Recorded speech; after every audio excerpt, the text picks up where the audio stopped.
Quanto vale la tua anima in cambio di 1 milione di visualizzazioni? Fino a che punto ti spingeresti per scalare l'algoritmo di YouTube? Benvenuti su Korean World. Oggi scendiamo nelle profondità della metropolitana di Seoul per analizzare Ghost Train, un horror antologico sudcoreano che trasforma una banale stazione in un terrificante tribunale metafisico. La protagonista è Kim Da-kyung, una content creator disperata. Il suo canale è in crisi, le storie horror scarseggiano e il suo status di regina della paura sta vacillando. Per risollevare le sorti della sua carriera, decide di recarsi alla stazione di Gwanlim, un luogo sinistro noto per un numero record di sparizioni e suicidi. Qui, tra racconti che fondono il folklore con le nevrosi moderne, dall'ossessione per la chirurgia estetica alla disperazione economica, Da-kyung inizierà una vera e propria discesa agli inferi. Ciao a tutti e bentornati. Se siete amanti dell'horror che non si limita a spaventare ma che scava ferocemente nelle derive morali della nostra società moderna, tra cinismo, ambizioni tossiche e schermi digitali, Ghost Train è un film che dovete assolutamente conoscere. È una pellicola che sulla scia di classici come Creepshow o I racconti della cripta usa il terrore come metafora del contrappasso per una umanità smarrita. Prima di addentrarci nei meandri oscuri della stazione di Gwanlim e analizzare ogni segmento del film, vi chiedo un piccolo supporto. Se apprezzate questo tipo di analisi cinematografiche, iscrivetevi al canale e attivate la campanella delle notifiche. E se il tema del video vi intriga, lasciate un like, è il modo più semplice per sostenere il mio lavoro e permettermi di portare sempre nuovi contenuti. Ma soprattutto restate con me fino alla fine del video. Non solo analizzeremo la struttura episodi e le critiche sociali mosse dal regista, ma vedremo come il film costruisce un universo dove il soprannaturale non è un'anomalia, ma la naturale conseguenza di un mondo filtrato dall'interesse personale. E vi svelerò perché a Gwanlim il vero orrore non sono i fantasmi, ma ciò che i personaggi sono diventati pur di ottenere successo. Parliamo quindi di Ghost Train, horror del 2025 ad opera di Tak Se-woong, già regista di un altro horror, Devil in the Lake, dove protagonista era una donna all'interno di una casa infestata. Come infestato è anche l'ambiente in cui è narrata la vicenda di Ghost Train, un ambiente metropolitano, anzi proprio una metropolitana. Diversamente però dal film precedente, il regista si avvale questa volta del contributo alla sceneggiatura di Joe Barun, un regista molto eclettico che aveva iniziato con l'action puro, diciamo action puro fumettistico, con Gang, un film a basso budget che ricalcava un po' i film sul teppismo scolastico di matrice giapponese, come ad esempio Blue Spring di Toshiaki Toyota o la serie Crow Zero di Takashi Miike, un film appunto dove i protagonisti erano degli studenti teppisti che non facevano altro che picchiarsi in una sorta di fight club scolastico dove non erano presenti insegnanti e c'era la completa assenza dell'istituzione scolastica. Successivamente Joe Barone si cimentò in un action fantasy chiamato Slate, sempre a basso budget, un film che ricordava in un certo senso anche Non ci resta che piangere, visto che la protagonista si trovava di punto in bianco catapultata in un'altra dimensione, quella del film in cui doveva fare appunto la stuntwoman, e si ritrova appunto protagonista. Diciamo che questi due film già anticipano il tono fumettistico di Ghost Train, fumettistico perché ricorda molto da vicino il modo di narrare di alcuni film celebri come Creepshow o I racconti della cripta, dove appunto c'era un narratore che narrava delle storie horror autoconclusive, come appunto era l'ultimo film di John Barone, cioè Grotesque Mansion, dove appunto un proprietario di un albergo raccontava a un nuovo cliente tutte le storie di maledizioni all'interno delle stanze dell'albergo, storie autoconclusive anche queste e dell'orrore. Ghost Train fa tesoro delle esperienze sia del regista Tak Se-woong con l'horror precedente, sia delle esperienze fatte da Joe Barone con i primi film, appunto per il tono fumettistico, e con l'ultimo per la struttura, è praticamente identica. Così come in Grotesque Mansion c'era un uomo che narrava a un malcapitato le varie storie di maledizione presenti nell'albergo infestato. Così in Ghost Train la protagonista incontra un capostazione che gli racconta delle storie e dell'orrore legate alla metropolitana, alla stazione metropolitana. Diciamo che quello della metropolitana poi non è un argomento nuovo nel cinema sudcoreano. C'era già stato un film, Ghost Station, che trattava appunto di presenze che infestavano una metropolitana. Come nuovo non è il criticare l'abuso dei nuovi media, tra uomini che come fantasmi e fantasmi che come uomini si isolano nello schermo dei loro smartphone, o content creator schiavi dell'algoritmo. Pensiamo in quest'ultimo caso alla mole di film con la stessa tematica usciti di recente, come ad esempio Streaming di Cho Chang-ho o Helpless di Cho Seon-pyo.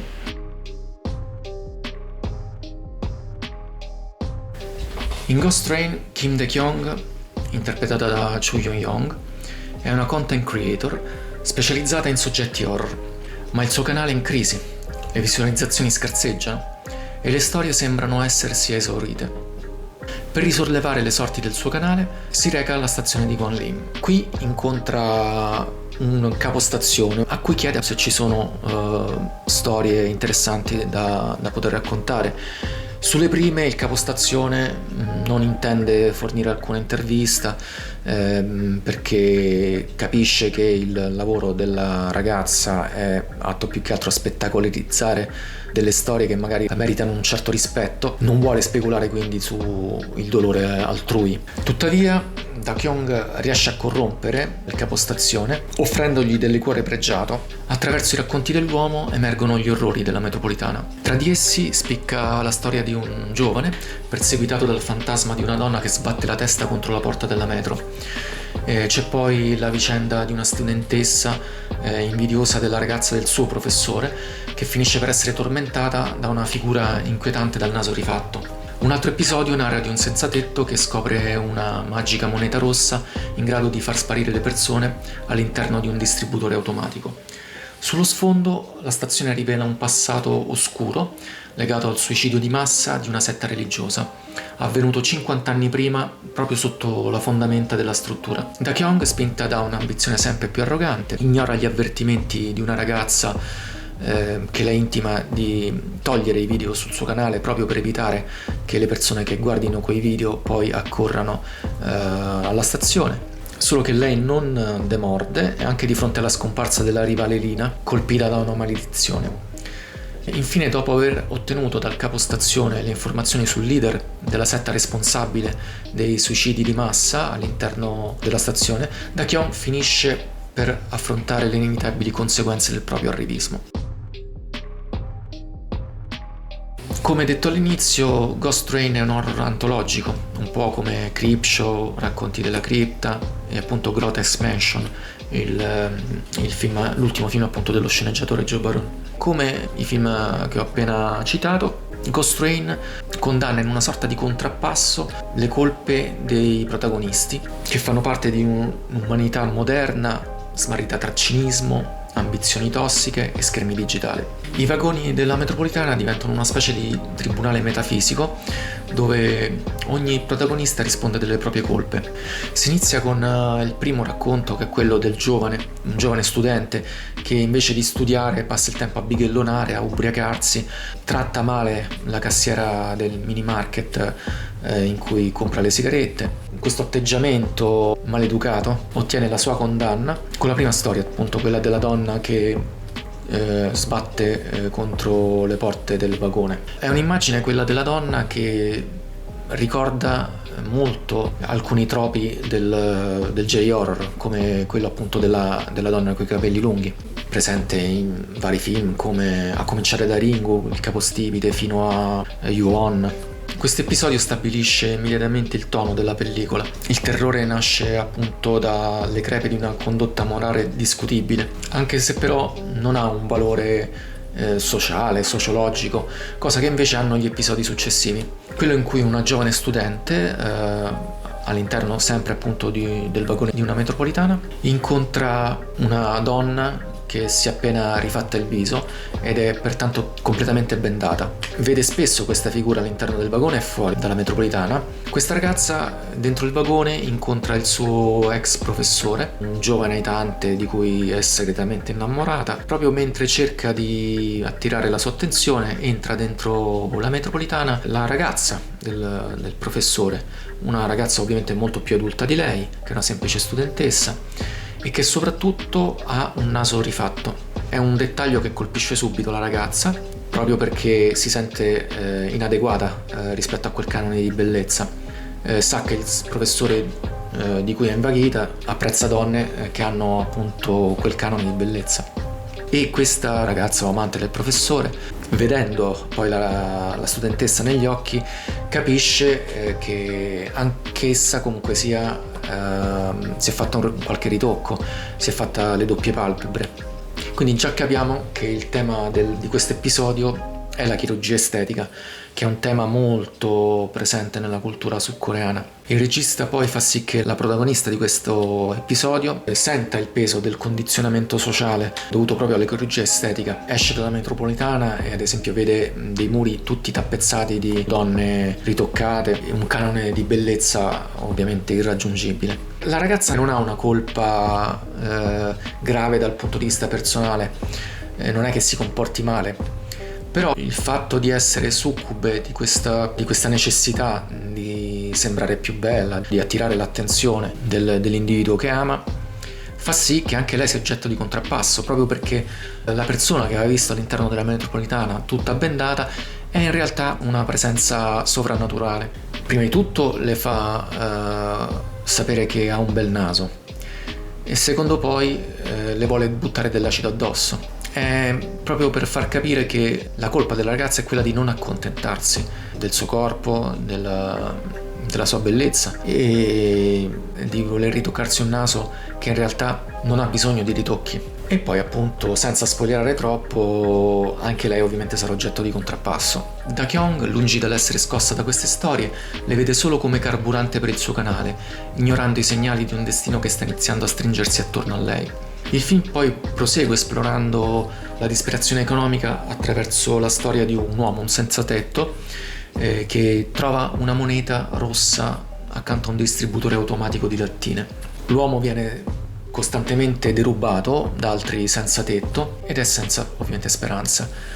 Speranza che però gli viene data da questa moneta rossa, che può essere inserita solamente in un distributore di lattine rosse. Inserita la moneta nel distributore, presa la lattina, il senza tetto la apre e la punta a caso verso una persona. Questa persona però, verso cui è puntata la lattina, scompare. Sparita la persona restano i vestiti e insieme ai vestiti ovviamente anche il portafogli e i soldi.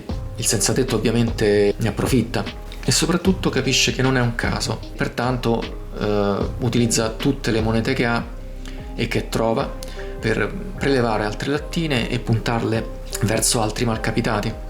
In questo modo il senzatetto riesce a farsi una fortuna, anche se comunque sia non la utilizza certo per comprarsi una casa o che altro, la utilizza semplicemente per continuare a sopravvivere dentro la metropolitana.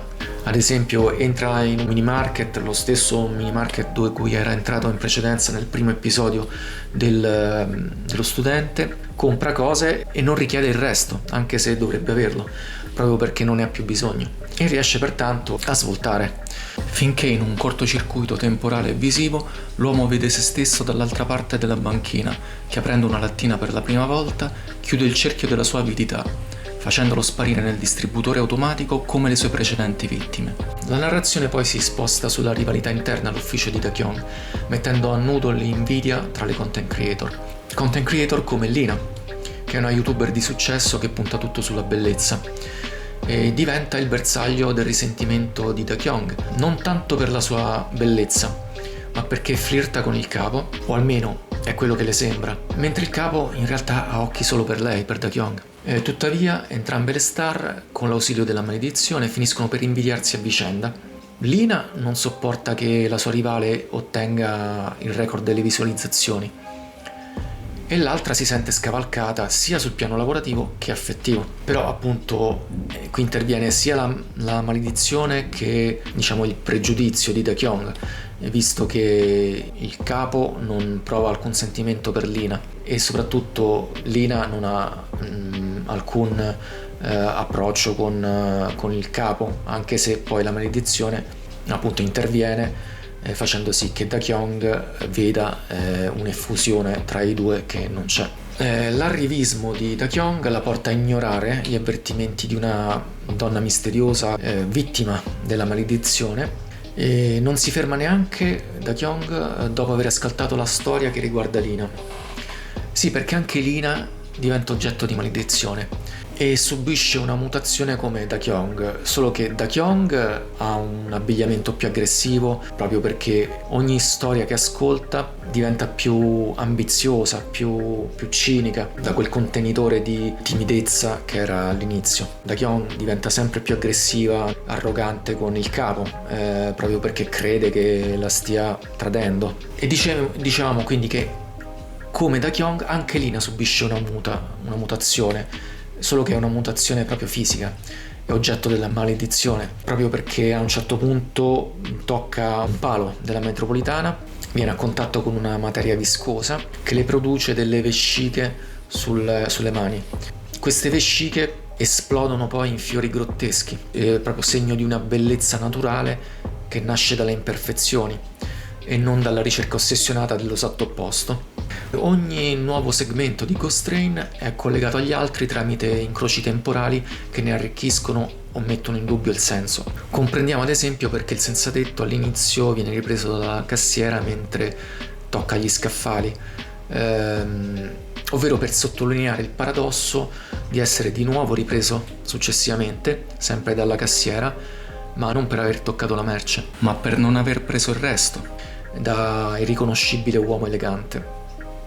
E se all'inizio vediamo Da-kyung imbarazzata per il festeggiamento ricevuto dai colleghi, visto che aveva ottenuto 100.000 visualizzazioni e le avevano appunto fatto una festa in merito, e in quella scena la vedevamo imbarazzata, però successivamente nel segmento di Lina vediamo quella stessa scena dove però Da-kyung invece di essere imbarazzata getta un'occhiata ambigua verso Lina, proprio perché la maledizione fa sì che Lina osservi Da-kyung in quell'atteggiamento di sfida, per far sentire lei nella condizione di sentirsi sconfitta, di sentirsi minacciata.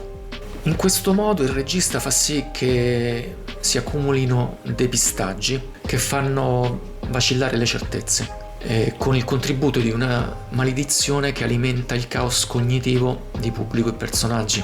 Così vediamo ad esempio Da-kyung fraintendere una irreale tresca tra Lina e il capo, e lo stesso accade con le vittime della stazione, che vedono cose e persone inesistenti sul piano visivo ma non su quello soprannaturale. Ghost Train costruisce così un universo dove il soprannaturale non interrompe la realtà ma la completa.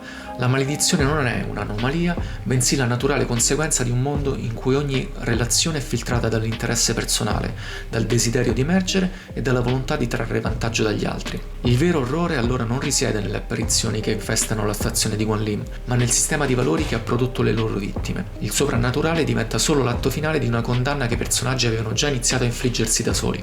Perché a Guanlim non si diventa dannati per ciò che si incontra, ma per ciò che si è diventati. E poi abbiamo la maledizione delle maledizioni. La stazione fu fondata sopra una chiesa gestita da una setta. Ora noi non sappiamo nulla di questa setta, non abbiamo nessun background, nessun racconto, nessun flashback che ne narri la genesi. E funge quasi da MacGuffin, poiché non è importante per lo spettatore, però ovviamente ha importanza a livello di sviluppo della trama. È il motore dell'azione, però è ininfluente proprio perché la maledizione non è tanto originata dalla setta, è più che altro, almeno per il regista, un modo per poi esprimere il contrappasso che vuole comunicare, ovvero che i malcapitati sono vittime delle loro stesse colpe. In definitiva, Ghost Train ci lascia con un interrogativo scomodo. Quanto di noi stessi siamo disposti a sacrificare per un briciolo di visibilità in più? La stazione di Guanlim non è solo un luogo fisico, ma uno specchio deformante che restituisce ai personaggi l'immagine esatta della loro avidità. Se questa analisi vi è piaciuta, iscrivetevi al canale, cliccate sulla campanellina delle notifiche, fatemi sapere qui sotto nei commenti cosa ne pensate del finale di Ghost Train. Grazie per avermi seguito fin qui, ci vediamo al prossimo video.